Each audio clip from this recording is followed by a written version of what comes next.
I'm Natish Basono, standing in front of what's left of the Trinity Baptist Church here in Burlington. This after a fire broke out. The aftermath, a charred roof, the wall still standing but spray painted with terrorist graffiti. Now, we spoke to the pastor of this church. He's still trying to cope with the situation.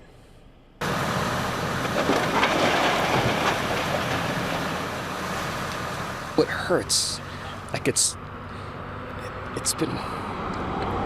been difficult. It's tragic news Pastor Carl Mueller never thought he'd have to give. The Trinity Baptist Church on Appleby Line, the place he and so many others worship at, ravaged by a fire. He couldn't believe his eyes when he first saw the church on fire. It's even more hard to see now, or at least what's left of it. It's a building that has our history is in it.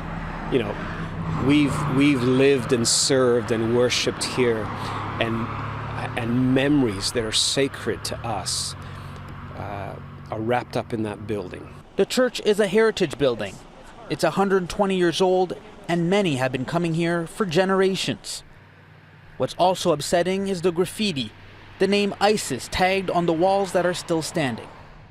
Kirk Wellham has been attending the church his whole life.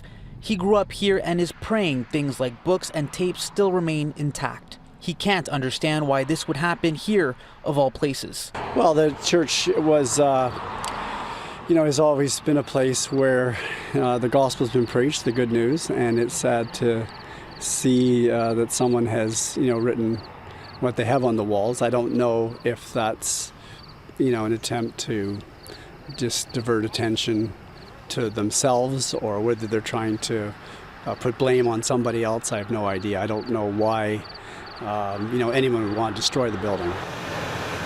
Around 40 firefighters and 12 fire trucks were called to the scene here just after 1 a.m. on Wednesday morning. This rural area does not have a fire hydrant, which meant it was very difficult for firefighters who had to transport the water. Halton police are still investigating what they call a suspicious fire.